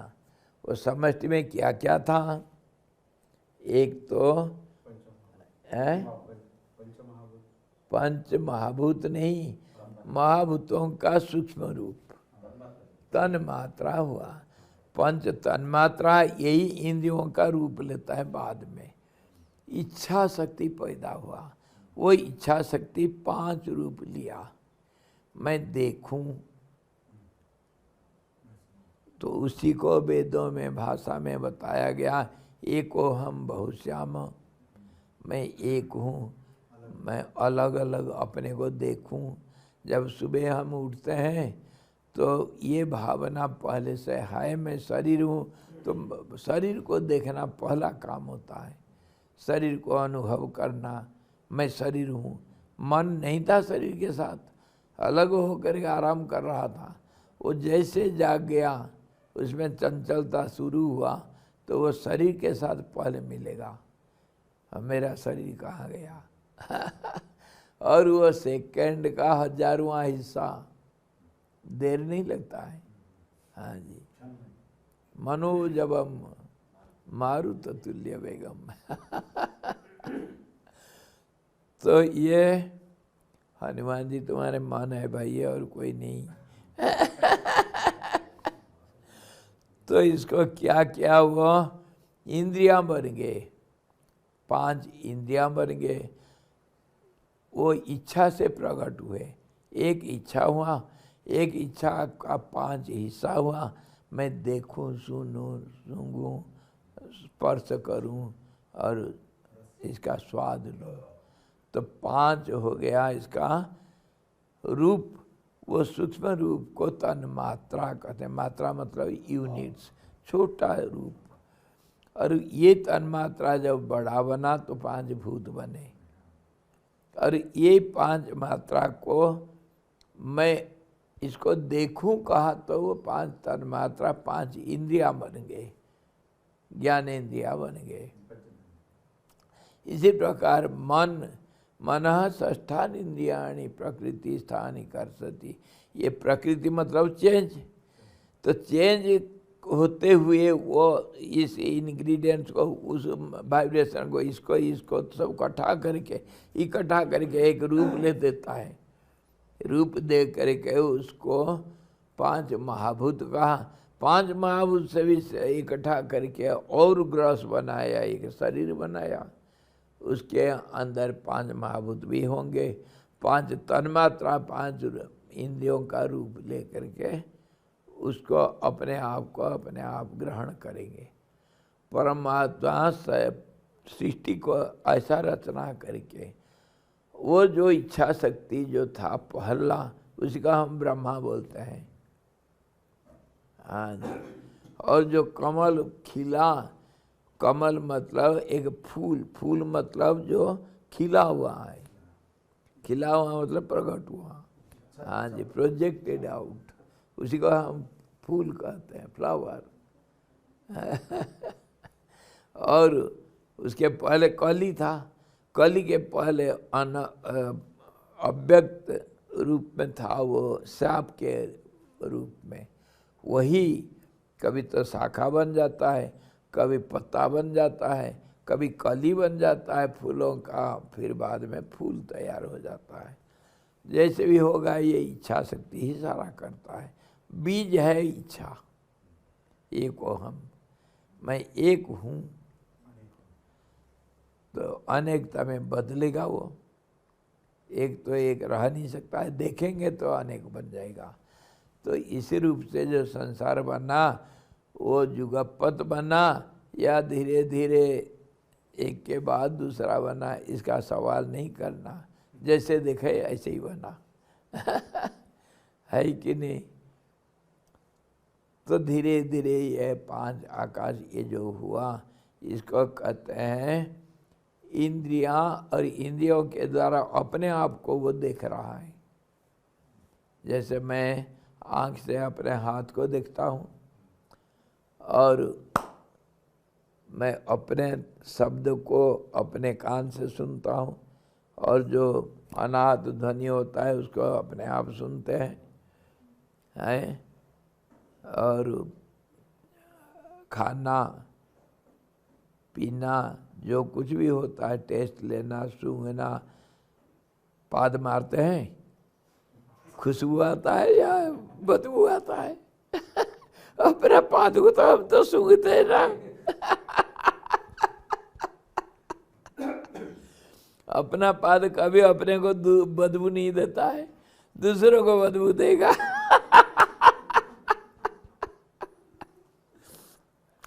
ये 5 इंद्रियों के द्वारा अपने आप को वो अनुभव करता है, बस यही कहने का मतलब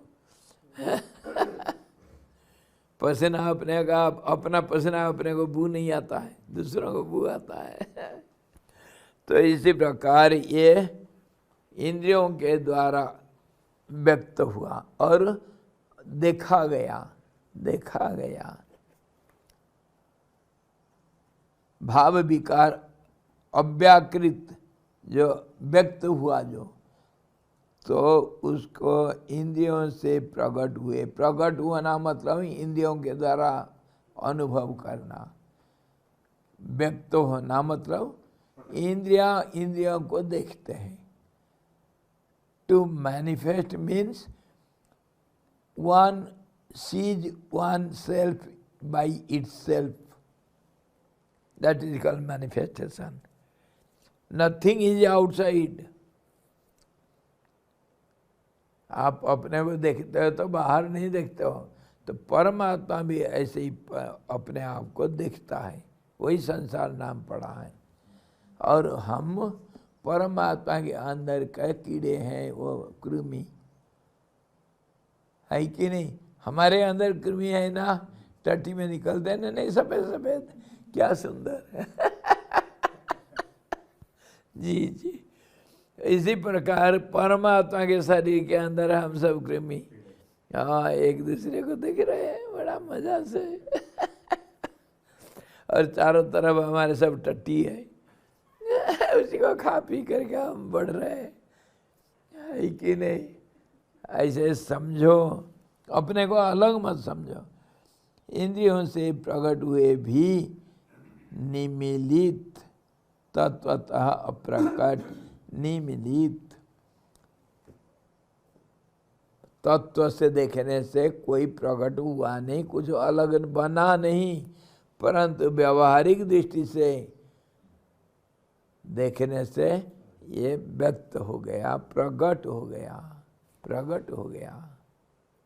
It manifested from outer vision, but truly speaking, nothing is manifested. It has just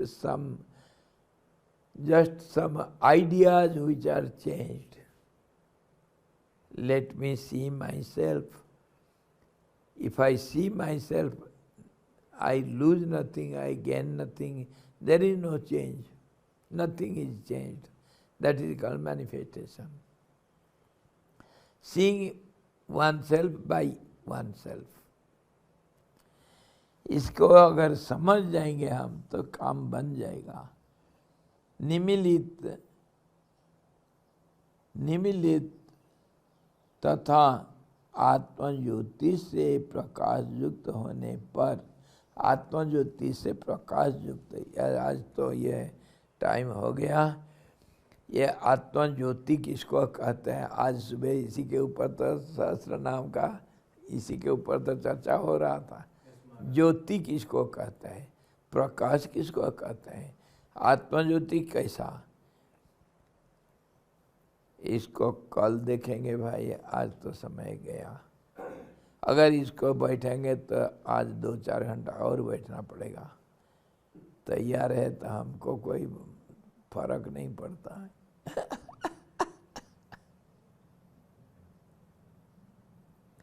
हो जाए 2-2 हाथ गुरुजी? अच्छा चलो, ज्योति किसको कहते हैं? देखो, जो वस्तु हम इंद्रिय, अभी यही विचार कर रहे थे कि इंद्रियों द्वारा ग्रहण करना, इंद्रिय भी अपने आप को ग्रहण करते हैं। अभी जैसे वाइब्रेटेड प्रोसेस हम विचार किए तो हम सुनते कैसे? अपने आप में कुछ लहरें पैदा होते हैं, उसी को सुनना, देखना, सूंघना इत्यादि कहते हैं, और कुछ नहीं। तो ये जो इंद्रियों के द्वारा हम ग्रहण करते हैं, जिसको हम कहते हैं परसेप्शन, वो परसेप्शन अपने आप को हम जब ग्रहण करते हैं तो वो ग्रहण करने का, किसी को हम एक को जब ग्रहण करते हैं दूसरा नहीं होता है। हाथ को देखते वक्त पैर नहीं दिखता है। ये नहीं दिखने का मतलब अज्ञान है। अच्छा है ना? देखना मतलब ज्ञान है। देखना मतलब, नहीं देखना मतलब इंद्रियों के माध्यम से हुआ, इंद्रियों के माध्यम से, और उसके मालिक है मन बैठा है। सारा वाइब्रेटरी प्रोसेस, और कुछ नहीं समझना। इंद्रियां भी वाइब्रेशन, मन भी वाइब्रेशन, बुद्धि जो डिसीजन लेता है वो भी वाइब्रेशन, सारे तरंगों से एक दूसरे से टकरा करके एक कुछ दूसरा बदला जाता है। तो हम कहते हैं शरीर है, ये इंद्रियां हैं, ये स्मॉल यूनिट, ये बिगर यूनिट। अरे सेंटीमीटर और मीटर में और किलोमीटर में क्या अंतर है? मापने का क्रिया तो है ही। हाँ, छोटा हो बड़ा हो उसमें अंतर क्या हुआ? In the same way these 5 units, मात्रा, तन मात्रा, तन मात्रा मतलब तत्व मात्रा, उसको देखने का मापक, छोटा मापक यूनिट, तो उसको तन्मात्रा कहा गया। तो तन्मात्रा से जो हम इंद्रियां हुआ और हमारा, और जो ये 5 भूत बना, शरीर बना, जो कुछ भी हुआ, ये इंद्रियों का द्वारा देखा गया। तो इसको प्रगट रूप कहा, और इसको जब देखे तब प्रकट हुआ। नहीं देखेंगे तो वो चीज़ है या नहीं?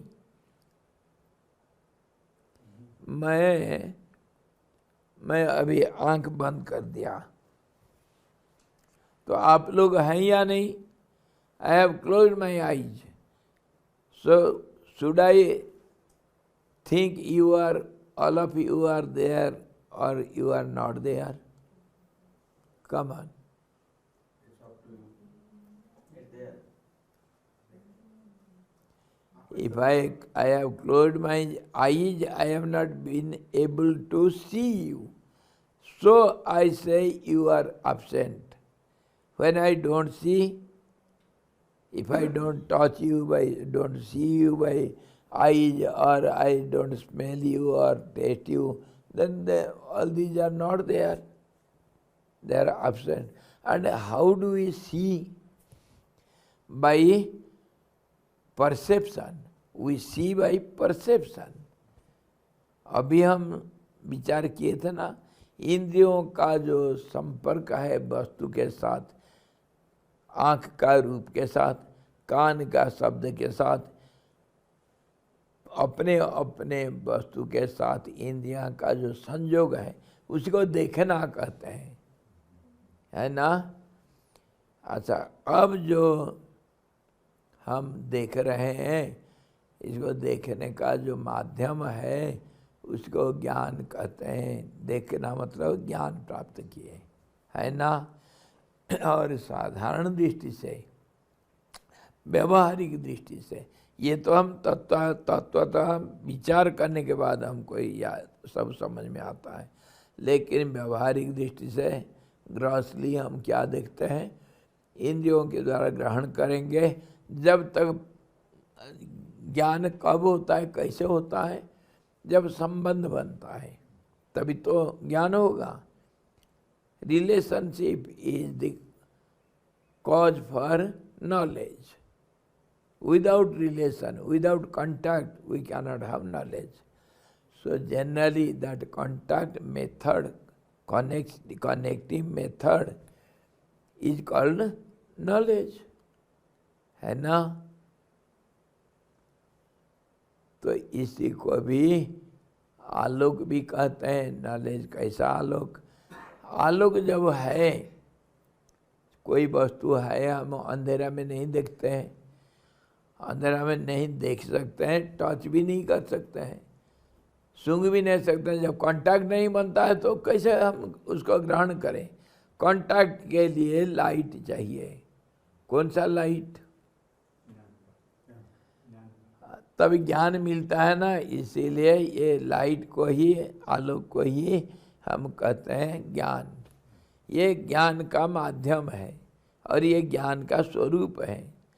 अगर कांटेक्ट नहीं बनेगा, हमारा ज्ञान नहीं होगा।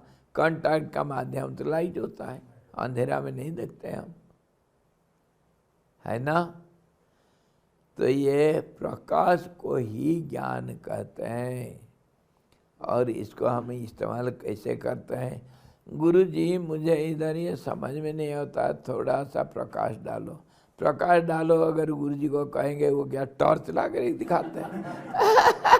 क्या करते हैं? वो समझाते हैं। प्रकाश डालना मतलब समझाना। समझ को प्रकाश कहते हैं, ज्ञान को प्रकाश कहते हैं। समझ में आया भी है? तो ये जो कहा, ये प्रकाश कहाँ से, कौन किसको दिया? अपने आप हमारे अंदर ही हम अपने को देखे तो अपने को देखना मतलब प्रकाशित हुए। इसको भी भूलना नहीं। ये कह रहे हैं इंद्रिय से प्रकट हुए भी निमिलित तत्वतः अप्रकट। अगर हम सच पूछें, अच्छी तरह विचार, गहराई में जाकर विचार करें, कोई कुछ प्रकट नहीं हुआ, कोई कुछ देखा नहीं। जो जैसे था वैसे ही है। पानी जैसे था वैसे ही है, ना कोई तरंग है ना कोई बुदबुद है। पानी में कोई बदलाव नहीं हुआ। इसको कहते हैं अप्रकट हुआ। प्रकट होता हुआ भी अप्रकट हुआ, दिखाई नहीं पड़ा। ये आत्मज्योति से प्रकाश युक्त होने पर भी, आत्मज्योति, ज्योति जो कहते हैं, इसको प्रकाश को ज्योति कहते हैं। The light effulgence which is the cause or medium for the knowledge. Atma-jyoti, self-effulgent. I know myself. I don't need a torch to see myself. Do you need in dark night? Where is my hand? Shall I see it by torch? So I know myself, that is self-knowledge. If you know yourself, that is self-knowledge. That is called self-effulgence also. So ये आत्मज्योति से प्रकाशित होते हुए भी ये दिखता नहीं। क्यों नहीं दिखता है दुनिया? अभी जो हम एनालिसिस कर रहे हैं उससे समझते जाओ कैसे देखना और नहीं देखना, दुनिया प्रकट होना नहीं होना, इतने चारों तरफ से समझेंगे तभी कुछ समझ में आएगा। प्रकाश युक्त होने पर भी उसके अज्ञान रूपी तम से आवृत होने से, तम किसको कहेंगे? अंधकार नहीं देखने का नाम है। नहीं देखने का नाम अंधेरा, देखने का नाम प्रकाश। अब इसको समझो, जिसको जिस वस्तु को हम नहीं देख सकते हैं आँख से, उसी वस्तु को रात में उल्लू देख लेता है। तो बहुत बारीक जो प्रकाश है उसको उल्लू का आँख ग्रहण कर सकता है, क्योंकि उसका आँख बड़ा गोल होता है और चारों तरफ घूमता है। बहुत बारीक प्रकाश को भी वो इकट्ठा करके, जैसे लेंस समझो, हम साधारण सूर्य किरण से हम आग नहीं पैदा कर सकते हैं, लेकिन लेंस से आग जलता है, रुई जल जाता है। उसको इकट्ठा कर लेना, अलग अलग किरणों को इकट्ठा कर लेने से वो शक्तिशाली होता है।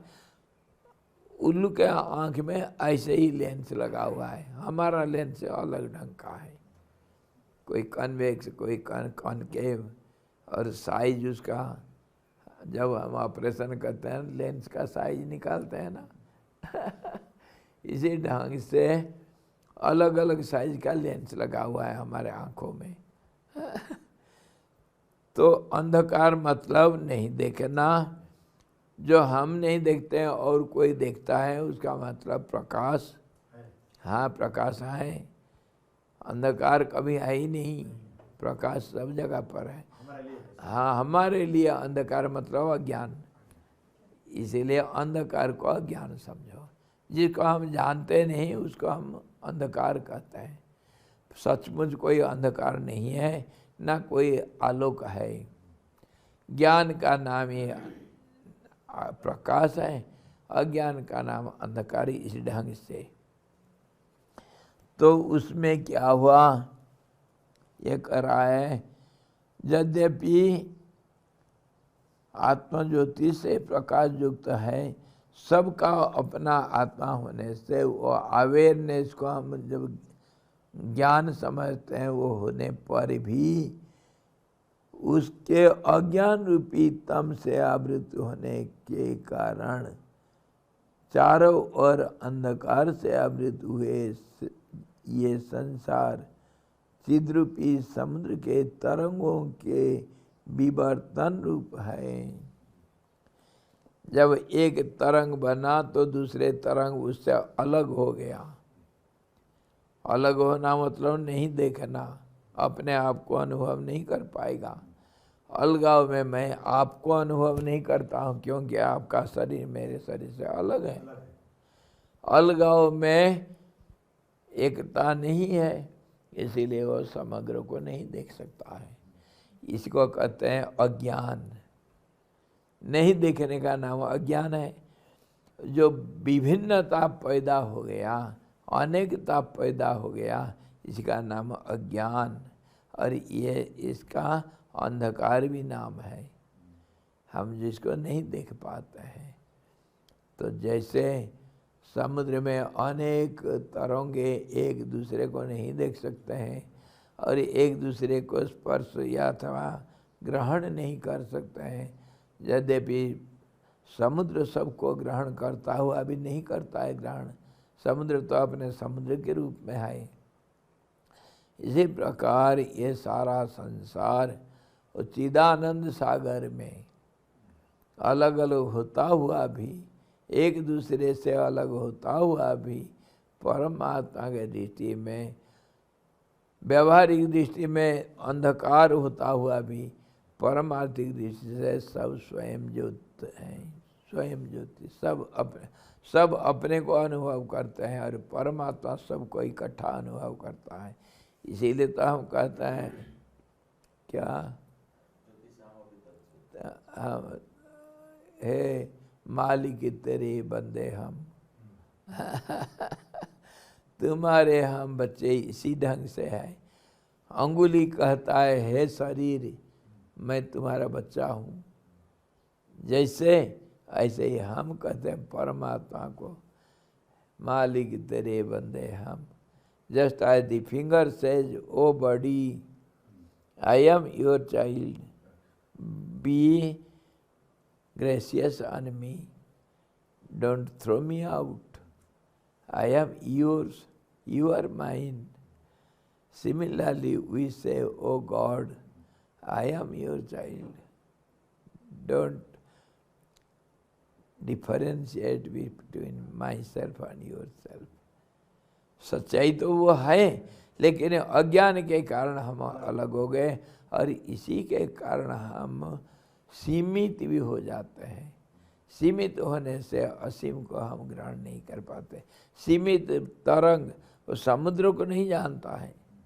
एक बुदबुद समुद्र को क्या जानेगा, एक बूंद जल वो क्या समुद्र को समझेगा, लेकिन समुद्र समझता है। और वो बूंद जब समुद्र में मिल जाएगा तो वो समुद्र बन जाने से वो सारे बूंदों को भी समझ सकता है, अपने को भी समुद्र के रूप में जान सकता है।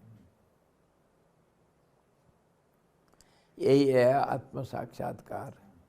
इसी को कहते हैं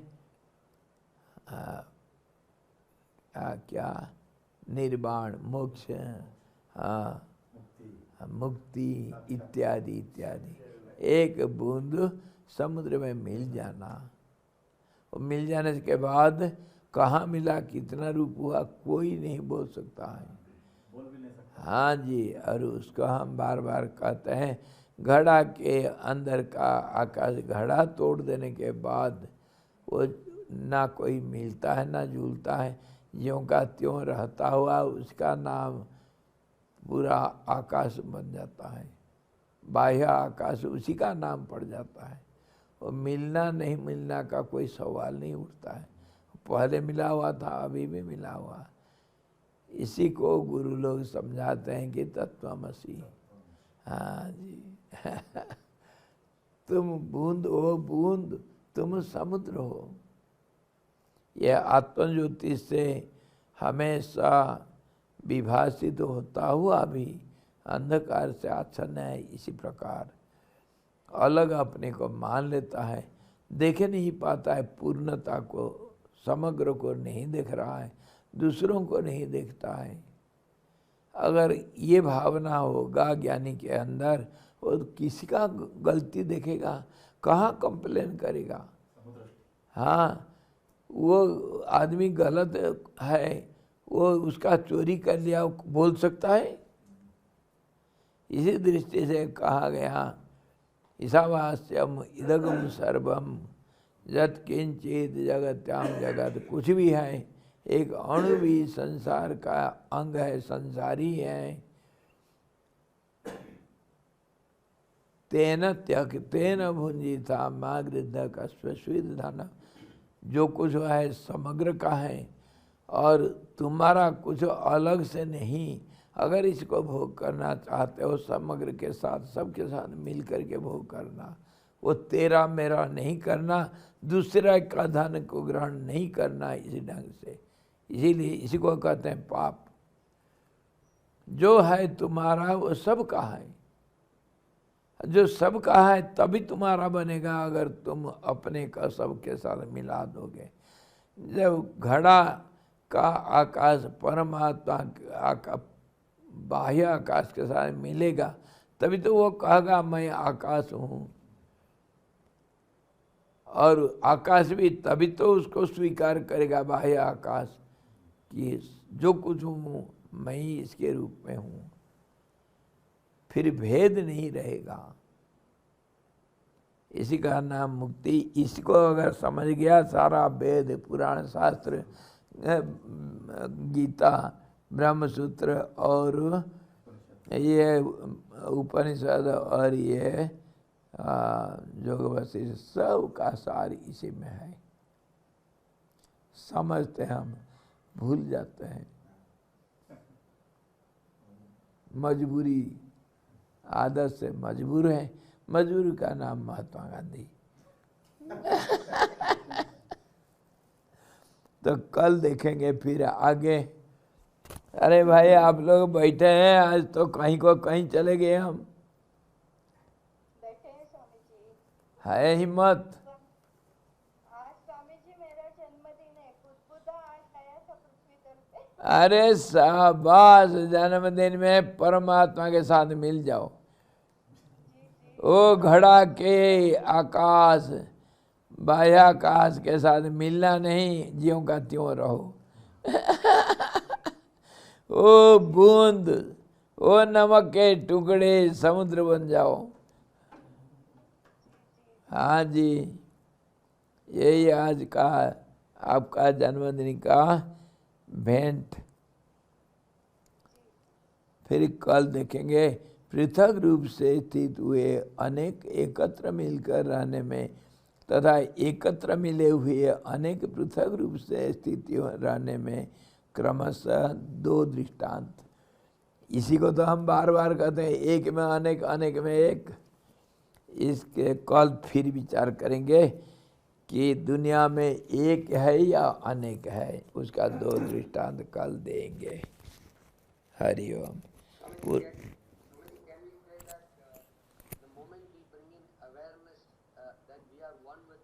Yes, yes, exactly. We can say, we have to say, we are bound to say.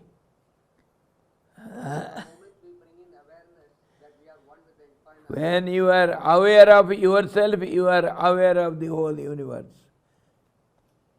That awareness is disturbed because of the difference and limitations, and when one is seen, the other is unseen because of darkness, because of ignorance, because of less of light, because of yes, yes, contact with the objects by the senses, limited contact, haphazard contact, all these are the cause. All these, not one cause. Hari Om. Purnamadaha Purnamidam Purnad Purnamudachyate Purnasya Purnamadaya Purnamevavasesate. Om Shanti Shanti Shanti। सद्गुरु भगवान की जय, सच्चिदानंद भगवान की जय, शब्द ब्रह्म की जय, सरस्वती महारानी की जय, जोगवशिष्ठ जी भगवान की जय।